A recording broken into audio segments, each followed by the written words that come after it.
Hello, ಇವತ್ತು ಬಂದ್ಬಿಟ್ಟು 89ನೇ ಪ್ರಶ್ನೆನ ನೋಡೋಣ. With reference to the rule or rules imposed by the Reserve Bank of India while treating foreign banks consider the following statements. So first statement ಬಂದ್ಬಿಟ್ಟು there is no minimum capital requirement for wholly owned banking subsidiaries in India.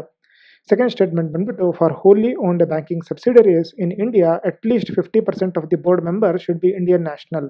Which of the statements given above is are correct ಅಂತ ಹೇಳಿ ಕೇಳಿದ್ದಾರೆ.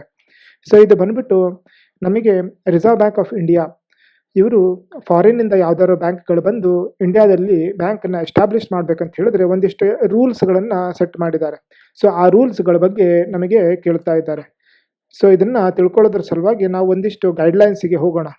ಇಲ್ಲಿ the foreign banks in India must adhere to RBI guidelines 2025 under in the requirement of minimum upfront capital of 500 crores ಅವ್ರ ಹತ್ರ ಇರಲೇಬೇಕಾಗತ್ತೆ. ಅದೇ ರೀತಿಯಾಗಿ ಕೆಲವೊಂದಿಷ್ಟು approval and eligibility, corporate structure, governance, operation rules, parent support ಮತ್ತೆ ಪ್ರೈವೇಟ್ ಸೆಕ್ಟರ್ ಲೆಂಡಿಂಗ್ ಬಗ್ಗೆ mention ಮಾಡಿದ್ದಾರೆ. So ಇದರಲ್ಲಿ ಯಾವ್ದಾರೋ ಒಂದು ಸ್ಟೇಟ್ಮೆಂಟ್ ನಮಗೆ ಕೇಳಬಹುದು. ಸೊ ಈಗ ಕೇಳಿರೋದ್ರೊಳಗೆ ಒಂದು ಕ್ಯಾಪಿಟಲ್ ರಿಕ್ವೈರ್ಮೆಂಟ್ ಬಗ್ಗೆ ನೋಡಿದ್ವಿ, ಇನ್ನೊಂದು ಬಂದ್ಬಿಟ್ಟು ಗವರ್ನೆನ್ಸ್ ಬಗ್ಗೆ ಕೇಳಿದ್ದಾರೆ. ಅದರಲ್ಲಿ at least 50% of the directors should be Indian national, NRIs, PIOs, with 1/3 being independent directors and full time CEO resident in India is required ಅಂತ ಹೇಳಿ ಕೇಳಿದ್ದಾರೆ. ಸೊ ಇದು ಬಂದ್ಬಿಟ್ಟು ಎರಡೂ ಸ್ಟೇಟ್ಮೆಂಟ್ಗಳು ತಪ್ಪಾಗ್ತವೆ. ಸೊ ಆನ್ಸರ್ ಬಂದ್ಬಿಟ್ಟು ಡಿ ಆಗುತ್ತೆ, ನೈದರ್ 1 nor 2. ಸರಿ, ಹಾಗಾದ್ರೆ ನೆಕ್ಸ್ಟ್ ಕ್ವಶನ್ ನಾಳೆ ನೋಡೋಣ. Thank you.